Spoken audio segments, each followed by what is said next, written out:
बिस्मिल्लाहिर्रहमानिर्रहीम। अस्सलामुअलैकुम। Welcome back to my channel. आज की वीडियो में हम क्लास 10th के जनरल साइंस की जो बुक है उसके दो और चैप्टर्स के इम्पोर्टेंट एमसीक्यूज़ करेंगे और कम्पिटिटिव टेस्ट्स के लिए ये प्रिपरेशन की सीरीज़ है। तो चैप्टर 9 को आज हम स्टार्ट करेंगे। उसके जितने भी line to line important MCQs हैं, उनके स्टेटमेंट्स वगैरह उनको हमने कंपाइल किया है। So make sure to subscribe to my channel and don't forget to share it. पहला जो एमसीक्यूज़ है वो है about dash % of earth surface is covered by water. तो अर्थ की कह रहे हैं कि कितनी परसेंट जो सरफेस है वो वाटर पे यानी उस पे वाटर है।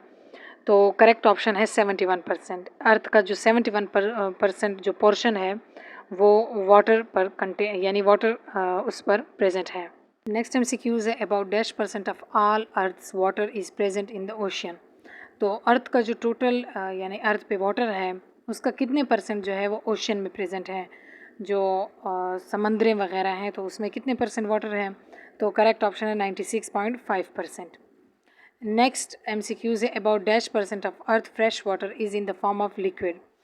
तो फ्रेश वाटर जो है अर्थ का कितने % जो है वो लिक्विड की फॉर्म में एग्जिस्ट करता है यानी माया की फॉर्म में। तो करेक्ट ऑप्शन है 30%। नेक्स्ट एमसीक्यूज है dash water is basically सेलाइन in nature. कौन सा पानी जो है वो नमकीन है नेचर वाइज।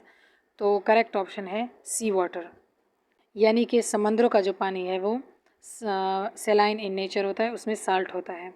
नेक्स्ट एमसीक्यूज है dash is the largest ocean on earth covering nearly dash % of earth surface. तो अर्थ का सबसे लार्जेस्ट यानी सबसे बड़ा जो ओशियन है वो ज़मीन का कौन सा है। ये बहर का पूछ रहे हैं और उसके साथ साथ कितने % अर्थ के जो सरफेस है उसको कवर करता है। तो करेक्ट ऑप्शन है पैसिफिक ओशियन, यानी कि पैसिफिक ओशियन जो है वो अर्थ का लार्जेस्ट ओशियन है और अर्थ के 1/3 पार्ट को यानी कवर करता है। 1/3 पोर्शन जो है अर्थ का वो ओशियन, ये वाला जो ओशियन है इसको कवर करता है। नेक्स्ट एमसीक्यूज है the deepest and oldest fresh water lake is in the world is dash. दुनिया का सबसे गहरा तरीन और पुराना तरीन जो फ्रेश वाटर का एक यानी कि झील है पीने के साफ़ पानी के लिए जो हम कहते हैं, तो वो कौन सी झील है यहाँ पर इसके बारे में पूछा है। तो करेक्ट ऑप्शन है बेकुल लेक। बेकुल जो लेक है वो दुनिया की सबसे डीपेस्ट और सबसे ओल्डेस्ट लेक है फ्रेश वाटर के लिए। नेक्स्ट एमसीक्यूज है बेकल lake is the second most dash lake in the world. को तो बेकल लेक जो है उसकी दूसरी स्पेशलिटी क्या है कि दुनिया का दूसरा डैश तरीन जो है लेक है, क्या है। तो करेक्ट ऑप्शन है वैल्यूमेनियस, यानी कि वॉल्यूम वाइज दुनिया का सेकंड बड़ा जो लेक है वो बेकल लेक है।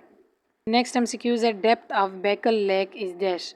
अब गहराई पूछ रहे हैं कि बेकल लेक की गहराई कितनी है। तो 744.4 मीटर जो है यानी 744.4 इतने मीटर गहरा है ये बेकल लेक। तो नेक्स्ट एमसीक्यूज है a lake that is located in Siberian region near the city of Irkutsk is known as dash. तो कौन सा जो लेक है, कौन सा झील है जो साइबेरियन रीजन में प्रेजेंट है, कौन सी सिटी के साथ, यानी इरकुट्स्क जो सिटी है इसके साथ, और इस लेक का पूछ रहे हैं कि कौन सी झील है वहाँ पर। तो करेक्ट ऑप्शन है इसके लिए pearls of Siberia. Pearls of Siberia उसका नाम है जो कि साइबेरियन रीजन में ये लेक प्रेजेंट है। नेक्स्ट एमसीक्यूज है there are dash species of plants and animals nourishes in Baikal lake. तो कितनी स्पीशीज़ हैं, कितनी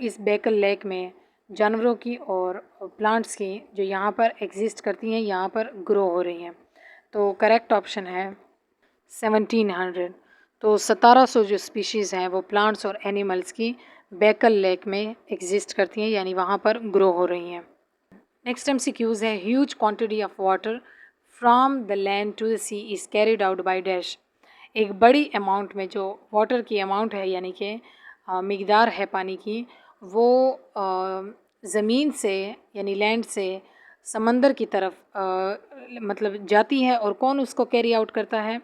तो करेक्ट ऑप्शन यहाँ पर है रिवर्स, यानी दरिया जो हैं वो ज़मीन से यानी खुश्की से लेकर जाते हैं एक बड़ी मिक़दार जो पानी की है उसको, और समंदरों तक उनको पहुँचाते हैं। तो करेक्ट ऑप्शन यहाँ पर है रिवर्स। नेक्स्ट MCQs है some important civilization in human history were flourished beside dash. तारीख़ में अगर हम देखें तो कुछ इम्पॉर्टेंट तहज़ीब जो हैं, तहज़ीब व तमद्दन यानी सिविलाइजेशन ह्यूमन हिस्ट्री के पुराने दौर के, तो वो किन चीज़ के किनारे जो है वो फ्लरिश हुए यानी उनकी आबादी वगैरह बढ़ी और वो परवान चढ़े। तो करेक्ट ऑप्शन है रिवर्स।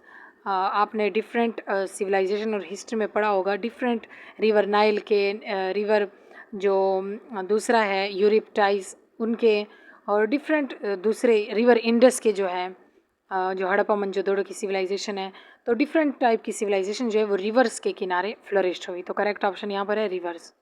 नेक्स्ट MCQs है स्प्रिंग्स वाटर कंटेन्स डैश। तो स्प्रिंग्स यानी जो साफ़ पानी की झीलें वगैरह होती हैं उनका पूछ रहे हैं कि उनमें क्या होता है, वहाँ क्या प्रेजेंट होता है। तो करेक्ट ऑप्शन है डिसॉल्व मिनरल्स। वो मिनरल्स जो बॉडी के लिए ज़रूरी होती हैं यानी ग्रोथ के लिए, तो वो इसमें डिसॉल्व होती हैं। नेक्स्ट MCQs है in Pakistan dash are found in almost all part of the country that is use domestically for day to day water need.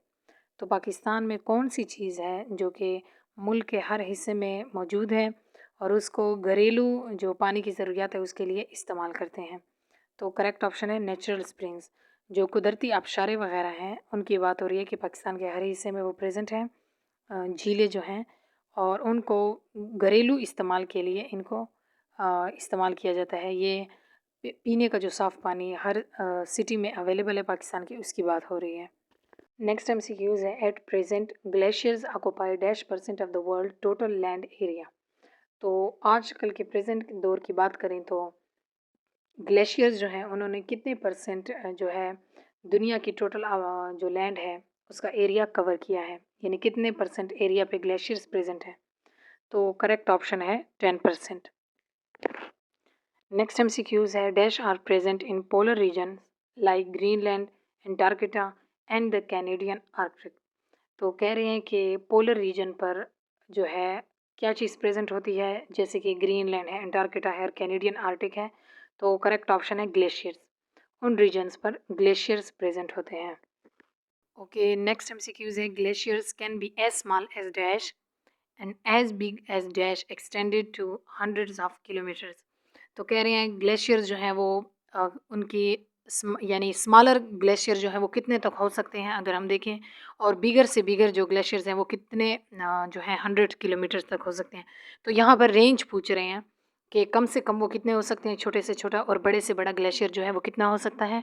तो इसके लिए जो करेक्ट ऑप्शन है वो है football ground and small town. यानी कि जो छोटे से छोटा ग्लेशियर है वो एक फुटबॉल ग्राउंड की जितना हो सकता है, और बड़े से बड़ा जो है यानी एक एक्सटेंड अगर हम देखें कि इतने हद तक हो सकता है, तो एक स्मॉल टाउन यानी कि एक शहर जो है यानी एक कस्बा जो है उसकी तरह का इतने रेंज तक ये हो सकता है। नेक्स्ट MCQs है in Pakistan dash is the one of the longest glacier and it is also a major source of water. तो पाकिस्तान में कौन सा ग्लेशियर जो है वो सबसे लॉन्गेस्ट यानी सबसे लेंथ वाइज लंबा एक ग्लेशियर है और एक बड़ा सोर्स है पाकिस्तान में वाटर की सप्लाई के लिए, यानी ज़्यादातर पाकिस्तान की जो वाटर सप्लाई है वो वहाँ से होती है। तो करेक्ट ऑप्शन इसके लिए है सियाचिन ग्लेशियर। सियाचिन ग्लेशियर जो है पाकिस्तान में ना सिर्फ एक लॉन्गेस्ट ग्लेशियर में आता है बल्कि एक मेजर सोर्स है वाटर के लिए में। नेक्स्ट MCQs है water found in cracks and crevices in soil sand and rock is dash. तो वाटर जो है यानी पानी वो जो क्रैक्स में प्रेजेंट होता है, सैंड में, रॉक्स के साथ, यहाँ पर जो वाटर प्रेजेंट होता है अंडरग्राउंड वाटर की बात करें तो ये कौन सा पानी है, तो यहीं पर इसका करेक्ट ऑप्शन होगा अंडरग्राउंड वाटर। वो पानी जो हम घरों में यानी ज़मीन के नीचे से निकालते हैं उसके लिए ये सारी टर्मिनोलॉजी वगैरह यूज़ हुई है कि जो क्रैक्स में सॉइल के अंडर होता है और सैंड्स और रॉक में, यानी क्योंकि वाटर की आपने पढ़ा होगा ज़मीन की डिफरेंट लेयर्स के नीचे वो होता है, फिल्ट्रेट वगैरह उसका प्रोसेस होता है पूरा। तो सॉइल, सैंड एंड रॉक्स यहाँ से गुजर के नीचे जो पानी होता है उसको कहते हैं अंडरग्राउंड वाटर। नेक्स्ट MCQs है dash is an underground layer of water bearing permeable rocks from which water is extracted using a water well. तो एक चीज़ के बारे में यहाँ पूछ रहे हैं कि वो अंडरग्राउंड लेयर है यानी ज़मीन के नीचे पानी की एक लेयर है जिसमें परमिएबल रॉक्स होते हैं, यानी ऐसे रॉक्स जिनमें सुराखें हों और वहाँ से पानी जो है एक्सट्रैक्ट किया जाता है, उससे हासिल किया जाता है, यानी उन रॉक्स में से वाटर जो है वो गुजरता है क्योंकि वो परमिएबल होते हैं। तो उस चीज़ को क्या कहते हैं? तो करेक्ट ऑप्शन यहाँ पर है एक्वीफायर। एक्वीफायर वो अंडरग्राउंड लेयर है पानी का जो कि रॉक से बना होता है, और वहाँ पर क्योंकि वो पोरस होते हैं वो रॉक, तो उनमें से वाटर जो है वो गुज़रता है एक तरह से। यहाँ पर आप समझ सकते हैं कि एक छलनी की तरह के इसकी लेयर होती है, तो वहाँ से ये एक्सट्रैक्ट होता है और प्योरीफाई होकर वाटर हमें मिलता है। नेक्स्ट MCQs है the availability of ground water depends upon dash and yearly waterfall quality recorded. तो ग्राउंड वाटर जो है, जो ज़मीन के नीचे पानी है, उसकी अवेलेबिलिटी यानी वो कितना प्रेजेंट है, हमें कितना अवेलेबल होगा, ये किस चीज़ पर डिपेंड करती है, ये आपने बताना है। और दूसरी चीज़ जिस पर ये डिपेंड करती है वो साल में कितना वाटरफॉल हुआ है, यानी कितनी बारिशें हुई हैं उस पर। और दूसरा जो करेक्ट ऑप्शन है वो है सीज़न, यानी कौन सा मौसम चल रहा है। अगर बारिशों का मौसम चल रहा है यानी मानसून का स्पेल, तो वाटर की अवेलेबिलिटी जो है अंडरग्राउंड वाटर, क्योंकि वाटरफॉल जितना ज़्यादा रिकॉर्ड होगा वो इतनी ही ज़्यादा जो पानी है वो ज़मीन जज़्ब करेगी और वो जाकर अंडरग्राउंड वाटर के साथ नीचे स्टोर होती जाएगी, तो हमें ज़्यादा से ज़्यादा वाटर अवेलेबल होगा। तो यहाँ पर करेक्ट ऑप्शन है सीजन्स, यानी जो मौसम चल रहा है तो उसके पर डिपेंड करता है वाटर की अवेलेबिलिटी। नेक्स्ट MCQs है water that contain less than 1000 milligram per litre salt is called dash. पानी की वो टाइप, क्योंकि डिफरेंट टाइप्स हैं कहाँ पर वो प्रेजेंट है वो पानी, तो उसमें इम्प्योरिटीज़ की जो वैल्यू है वो डिफरेंट होती है। तो वो वाटर जिसमें 100 मिलीग्राम से कम हो, यानी पर लीटर साल्ट जो है, नमक उसमें कम हो, तो ये कौन सा वाटर होगा? तो करेक्ट ऑप्शन है फ्रेश वाटर। फ्रेश वाटर जो है वो पर लीटर 100 मिलीग्राम से कम क्वांटिटी होती है उसमें नमक की, तो ये सलाइन वाटर नहीं होगा बल्कि ये फ्रेश वाटर होगा, क्योंकि इसमें क्वांटिटी जो है साल्ट की वो कम होती है। नेक्स्ट MCQs है dash process cause the reduction of oxygen in water. कौन सा प्रोसेस है जिसकी रिज़ल्ट में ऑक्सीजन के जो यानी अमाउंट है वो वाटर में रिड्यूस हो जाती है, जितना ऑक्सीजन की जितनी उसकी परसेंटेज है वो वाटर में डिक्रीज़ हो जाती है यानी रिड्यूस हो जाती है। तो करेक्ट ऑप्शन यहाँ पर है यूट्रीफिकेशन। यूट्रीफिकेशन जो है उस प्रोसेस के बाद वाटर में ऑक्सीजन कंटेंट जो है वो डिक्रीज़ हो जाता है। नेक्स्ट MCQs है dash is a process that cause water bodies like ponds and lakes to receive excessive nutrients that stimulate excessive plant growth specially algae. एक प्रोसेस है जिसके बाद वाटर बॉडीज़ जो, according to this MCQs, water bodies जो है यानी कि pond, lake, तो ये एक्सेसिव जो न्यूट्रिएंट्स हैं वो रिसीव करते हैं, यानी मिनरल्स वगैरह, जो कि प्लांट ग्रोथ को बहुत ज़्यादा इन्हेंस करते हैं, यानी एल्गी वगैरह को। तो ये कौन से प्रोसेस के थ्रू होता है, यानी एक प्रोसेस के बाद ये कंडीशन काज होती है, तो सेम वही प्रोसेस यूट्रिफिकेशन। तो इसके रिज़ल्ट में एक्सेसिव ग्रोथ ऑफ प्लांट जो है वो इन्हेंस होती है मज़ीद। नेक्स्ट MCQs है oil cause water pollution by blocking dash of sunlight and mixing of oxygen in the ocean water. Oil जो है ये क्या करती है ऐसे वाटर के साथ कि जो सनलाइट है वो ब्लॉक हो जाती है और ऑक्सीजन जो है वो ओशियन वाटर के साथ मिक्स होना उसका स्टॉप हो जाता है। तो करेक्ट ऑप्शन यहाँ पर है पेनिट्रेशन। ऑयल जो है वो सनलाइट की यानी सूरज की रोशनी की पेनिट्रेशन, उसका पानी की नीचे सतह तक जाना, जो नीचे प्लांट बॉडीज़ हैं और डिफरेंट ऑर्गेनिज्म है वहाँ तक उसको पहुँचने नहीं देता। तो वो जब वहाँ तक नहीं पहुँचती तो ऑक्सीजन भी जो है वो ओशियन वाटर के साथ मिक्स नहीं होती, जो कि रिक्वायर है डिफरेंट ऑर्गेनिजम्स के लिए, उनकी लाइफ के लिए। तो करेक्ट ऑप्शन यहाँ पर है पेनिट्रेशन, यानी वो गुजर नहीं सकती वाटर के साथ, क्योंकि ऑयल जो है वो एक लेयर बना लेती है वाटर के ऊपर। नेक्स्ट MCQs है Scottish sewage farms were operating in dash. Sewage के लिए फॉर्म्स बनाए गए, यानी सीवेज के जो वाटर है, जो वेस्ट वाटर है, उससे फॉर्म्स को ऑपरेट किया जाता था, यानी खेत वगैरह को। तो ये सबसे पहले जो है कब ये काम शुरू हुआ? तो 1650s में। करेक्ट ऑप्शन है 1650s। नेक्स्ट MCQs है टुडेज ओवर 500,000 एकड़ in dash countries are irrigated with municipal water waste. Same वही आइडिया है कि आज के दौर में जो म्यूनसिपल वाटर वेस्ट है, यानी जो वेस्ट वाटर है, जो हम एक तरह से यूज़ हो चुका है जो वाटर, उससे दोबारा से इरिगेशन के लिए यानी उसको यूज़ किया जाता है उस वाटर को। तो पूछ रहे हैं कि कितने जो कंट्रीज़ हैं उनमें ये काम किया जाता है, जिसमें टोटल एरिया जो है वो 500,000 एरिया को यानी इरिगेट करता है। तो करेक्ट ऑप्शन है 15। 15 कंट्रीज़ में ये जो एक तरह से पॉलिसी है इसको अपनाया गया है, यानी जो वेस्ट वाटर है उनको यूज़ में लाया गया है डिफरेंट फॉर्म्स के लिए। Next MCQ is a dash that is operating since 1897 is one of the largest reclaimed water waste operating water pond। तो एक वाटर पॉन्ड है यानी एक फार्म है, सॉरी एक खेत है जो कि 1897 से ऑपरेट कर रहा है, यानी वो काम कर रहा है। उसमें इसी प्रोसीजर के थ्रू यानी जो वेस्ट म्यूनिसिपल वाटर है उसको यूज़ करके वहाँ पर इरिगेशन का काम हो रहा है। तो कह रहे हैं वो कौन सा फॉर्म है, तो यहाँ पर जो करेक्ट ऑप्शन है आपने उस फॉर्म का नाम बताना है। तो ऑस्ट्रेलिया वेरीबाई फॉर्म, ये उस फॉर्म का नाम है जो 1897 से ऑपरेट कर रहा है और इसी फिनोमिना के थ्रू यानी वेस्ट वाटर को यूज़ करके। नेक्स्ट MCQs है water is disinfected by dash dash and dash. Water को कौन कौन से प्रोसीजर के थ्रू डिसइंफेक्ट किया जाता है, यानी उसमें जो हार्मफुल बैक्टीरिया वगैरह है उनको किल किया जाता है। तो करेक्ट ऑप्शन है क्लोरीनेशन। नेक्स्ट है यूवी लाइट ट्रीटमेंट एंड उसके बाद है ट्रीटमेंट विद हाइड्रोजन परऑक्साइड। ये तीन बहुत फेमस टेक्निक्स हैं जिनको यूज़ करके वाटर को प्योरीफाई किया जाता है। पहला क्लोरीन की ट्रीटमेंट करवा कर, नेक्स्ट है यूवी लाइट को इससे पास करा के, और उसके बाद है हाइड्रोजन परऑक्साइड से यानी इसको क्लीन करके। तो ये तीन प्रोसीजर्स यहाँ पर यूज़ करेंगे। नेक्स्ट MCQs है the term dash means to reclaim usable water from waste water for irrigation and other purposes. कौन सी जो टर्मिनोलॉजी है वो हम यूज़ करते हैं जिसका मतलब है कि जो वेस्ट वाटर है उससे जो यूजेबल वाटर है इसको अलग करना, यानी दोनों को अलग करना एक दूसरे से, और यूजेबल वाटर को इरिगेशन के लिए और दूसरे पर्पसेस के लिए यूज़ करना। शॉर्टली आप कह सकते हैं कि जो वेस्ट वाटर है उसको यूजेबल वाटर बनाने के लिए कौन सी टर्मिनोलॉजी यूज़ करेंगे। तो करेक्ट ऑप्शन यहाँ पर है रिक्लेमेशन, क्योंकि उस वाटर को हम रिक्लेम करते हैं, रीयूज़ करते हैं वापस से। नेक्स्ट MCQs है floods can be prevented by dash. कौन सी टेक्निक अपनाकर हम या क्या चीज़ करके ऐसे फ्लड्स जो हैं, सैलाब जो हैं, उनको हम रोक सकते हैं। तो करेक्ट ऑप्शन है मेकिंग डैम्स।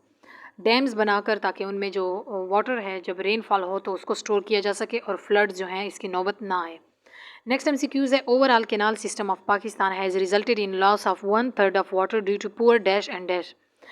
जो कैनाल सिस्टम है पाकिस्तान का, इसके नतीजे में 1/3 जो वाटर है ये यानी अगर हम देखें तो 1/3% जो वाटर है वो वेस्ट हो जाता है।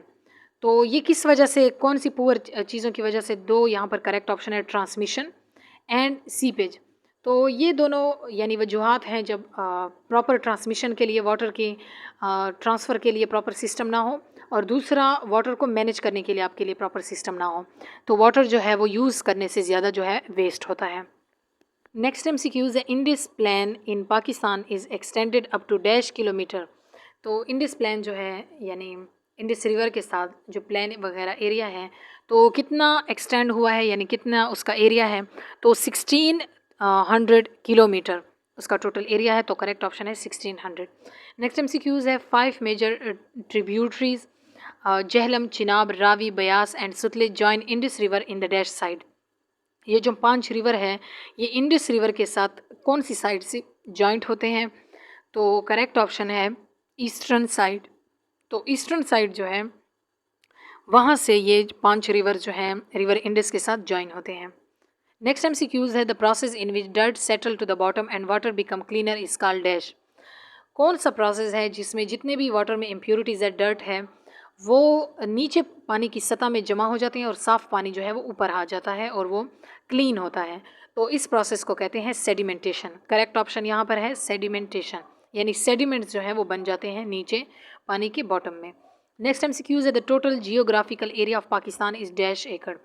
About 27% of area is currently under dash, of this 80% area is irrigated. तो यहाँ पर कह रहे हैं कि पाकिस्तान का टोटल जो जियोग्राफिकल एरिया है यानी कितना है पाकिस्तान में टोटल एरिया, वो डैश एकड़ है। तो करेक्ट ऑप्शन यहाँ पर है 79.6 मिलियन एकड़। फिर कह रहे हैं कि 27% जो एरिया है वो करंटली अंडर डैश। 27% एरिया किस चीज़ के अंडर है, तो यहाँ पर करेक्ट ऑप्शन है कल्टीवेशन, यानी उस पर कल्टीवेशन का काम हो रहा है। तो ये यहाँ पर दो इसके करेक्ट ऑप्शन है। नेक्स्ट एमसीक्यूज है, the bloody conflict in Sudan that began in 2003 killed dash Africans. Sudan में जो एक कन्फ्लिक्ट हुआ था वाटर की रिसोर्सेज और इन चीज़ों की बेस पर, तो यहाँ कह रहे हैं कि 2003 में जो शुरू हुआ था तो उसमें कितने अफ्रीकन जो हैं वो किल्ड हुए, तो करेक्ट ऑप्शन है 400,000। 400,000 जो है अफ्रीकन्स उस कन्फ्लिक्ट में मर गए थे। नेक्स्ट एमसीक्यूज है, Siachen glacier is located in north of Pakistan and extended toward dash and dash. Siachen glacier जो है वो कौन सी 3 कंट्रीज़ तक यानी एक्सटेंड है, 3 कंट्रीज़ को मिलाता है, तो एक तो नॉर्थ ऑफ पाकिस्तान है यानी पाकिस्तान के शुमाली इलाका जात में, दो और कौन सी कंट्रीज़ हैं, तो करेक्ट ऑप्शन है China and India. Siachen glacier जो है वो एक्सटेंडेड है from north of Pakistan towards China and India, तो ये इसका करेक्ट ऑप्शन है। सो यहाँ तक थी आज की वीडियो। क्लास 10th के चैप्टर 9 के एमसीक्यूज़ को आज हमने कवर किया है। नेक्स्ट वीडियो जो है वो इंशाल्लाह नेक्स्ट जो चैप्टर है चैप्टर 10 उसके इंपॉर्टेंट एमसीक्यूज़ को डिस्कस करेंगे। अगर आपको वीडियो अच्छी लगी है तो काइंडली मेरे चैनल को सब्सक्राइब करें, वीडियो को लाइक करें, शेयर करें, और अगर आपकी कोई सजेशन है तो वो भी मुझे कमेंट सेक्शन में बताएं। सो टिल नेक्स्ट वीडियो, अल्लाह हाफिज़।